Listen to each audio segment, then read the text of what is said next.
สวัสดีค่ะทุกคนครูโบค่ะตอนครูโบอยู่ชั้นประถม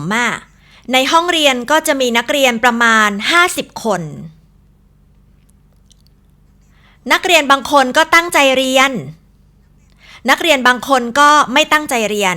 คุยกันตอนครูสอนแล้วครูทำยังไงเงียบเงียบเดี๋ยวนี้นะ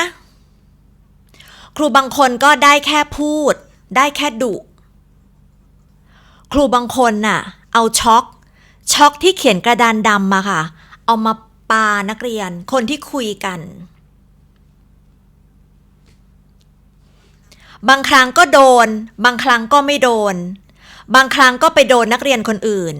เพราะว่าครูเป็นครูไม่ใช่นักกีฬาปาเป้าถึงได้แม่นนะแล้วนักเรียนคนอื่นก็เดือดร้อนนักเรียนคนอื่นก็หลบกันบางวันนะไม่ใช่ช็อกเป็นแปลงลบกระดานทุกคนแปลงลบกระดานที่มันเป็นไม้เอามาปานักเรียนที่คุยกันทุกคนก็หลบกันทีเนี้ยหลบกันใหญ่เลยเพราะว่ามันเป็นแปลงลบกระดานถ้าโดนมันจะเจ็บแต่นักเรียนบางคนก็คุยเก่งนะคุยไม่หยุดจริงๆครูก็เรียกมาหน้าห้องมานี่เธอคุยเก่งนักใช่ไหมมานี่เอาไปอมช็อกในมือครูครูยื่นให้นักเรียนแล้วก็บอกให้นักเรียนเอาช็อกไปอมคุยเก่งนักใช่ไหมเอาไปอมนักเรียนก็เอาช็อกมาเอามาใส่ปากแล้วก็อมครูโบจำภาพได้เลย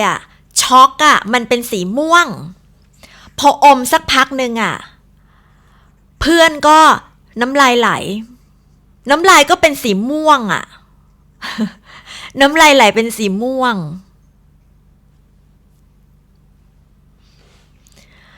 นักเรียนวาดรูปเล่นกันไม่ตั้งใจเรียนวาดรูปเล่นกันครูก็เรียกมานี่ทำไมไม่ตั้งใจเรียนวาดรูปอะไรเล่นกันเอากระดาษมานี่ครูก็เอากระดาษมาแล้วก็เอากระดาษมาขยำโกรธมากเอาไปกินไปครูให้กินกระดาษแล้วนักเรียนก็เอากระดาษมาใส่ปากแล้วก็อมครูก็บอกว่ากินไปเคี้ยวด้วยเคี้ยวไม่ใช่อมอย่างเดียวนะครูให้เคี้ยวด้วยโหดไหมช่วงที่กำลังเปลี่ยนคาบกำลังรอครูวิชาใหม่มาสอนในห้องช่วงเนี้ยเป็นช่วงที่นักเรียนคุยกันเสียงดังมากๆเพราะว่าในห้องไม่มีครูแล้วครูที่สอนวิชาต่อไปก็เดินเข้ามาต๊อกเดินเข้ามาในห้องนักเรียนก็เงียบนักเรียนเงียบกริบเลยไหนใครคุยกันเสียงดังไปถึงข้างนอกนักเรียนก็เงียบกริบใครคุยกันยกมือขึ้นฉันถามว่าใครคุยกันไม่มีใครยกมือทุกคนเงียบกริบ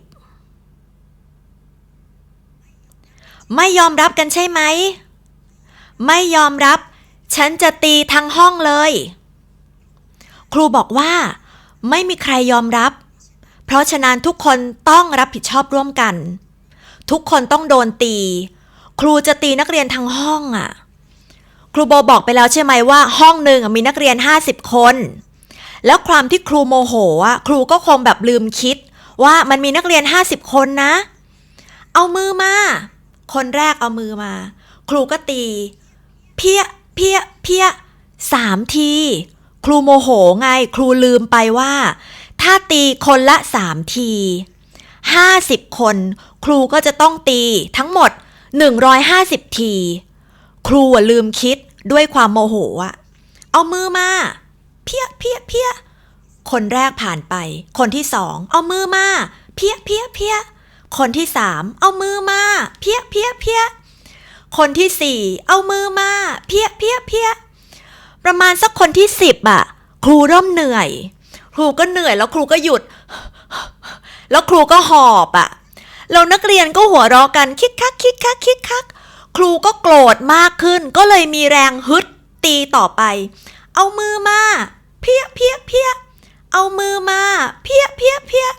50 คนน่ะ150 ทีอ่ะพอตีเสร็จครูก็เดินกลับไปที่โต๊ะหน้าตาของครูแบบเหนื่อยอย่างเห็นได้ชัดเลยอ่ะในขณะที่นักเรียนก็หัวเราะกันคิกคักคิกคักคิกคัก นักเรียนของครูโบโชคดีนะเพราะว่าครูโบสอนออนไลน์ครูโบลงโทษนักเรียนไม่ได้วันนี้บ๊ายบายค่ะทุกคนแล้วเจอกันใหม่คลิปหน้านะคะสวัสดีค่ะบ๊ายบายค่ะ